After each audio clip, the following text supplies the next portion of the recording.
We are back. John Delarose here, the leading Hispanic voice in science fiction, coming at you with another indie comics review. We have the Guardians of Erloth, The Last Leopard King, #1. This is a Kickstarter comic, and I know these don't get the most views on this. The indie comics, it's just like people don't tune in for them, right? People always tune in for the Marvel stuff. People tune in for whatever else. But you don't get much for reviewing indie comics, so it's on you guys. The people who are loyal viewers here, please share this around. The whole point is to promote indie comics and good indie comics that I find worthy. And so hitting the like, commenting on this, just making sure that people see this more than the average video is going to help people discover this comic, hopefully. I know there's an issue 2 coming out. I think he's crowdfunding it also. And let's dive in right now. Cool. This is written by Chael Roberts and illustrated by Ryan Best. Lettering by Micah Myers and cover by Kanan White. Kanan White did a book called Brand, and he's a really good artist. The cover's beautiful, absolutely beautiful. I love the little dragon and all that. So the story really starts and gets in with a book where it's this tribe or whatnot who's got a kingdom, and there's lizard people out there, literal lizard people, who are trying to basically just kill them.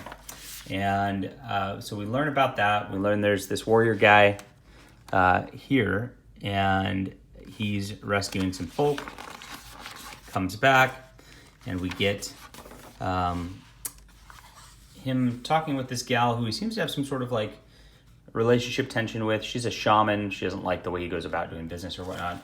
And we get into story time where this guy, after slaying these lizard people, goes back and tells these kids about a different kingdom which existed and told folk of what went on with that kingdom and how basically a bad diplomatic incident triggered the lizard people into slaying the queen and just causing havoc, destroying their entire kingdom.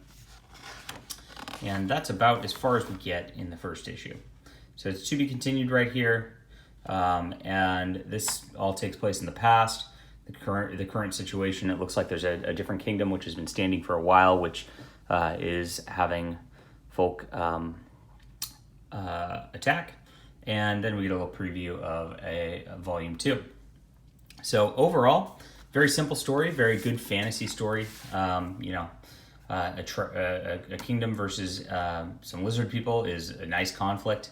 Different because you usually get like elves or orcs or something like that in those sorts of situations.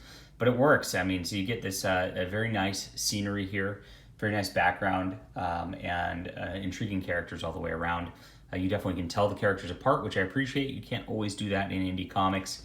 They definitely have different motivations and different feelings about different things. And it's fun. Frankly, it's fun all the way around.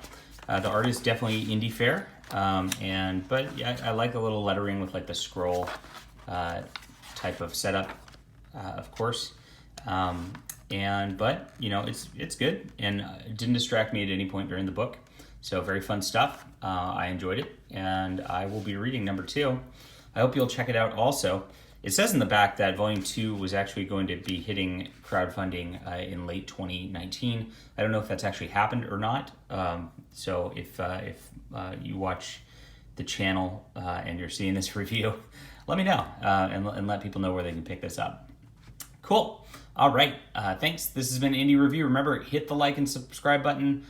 Let people know, indie comics are a tough sell. It just always is. People are just addicted to the big two, or they're addicted to big brand names who are kind of suck up all the oxygen in the room. And the only way people are going to find out about good books like this are if you let people know that there's folks reviewing it. The fact that I'm reviewing it means it's good, because I wouldn't even touch an indie book on the channel unless I was absolutely in love with it.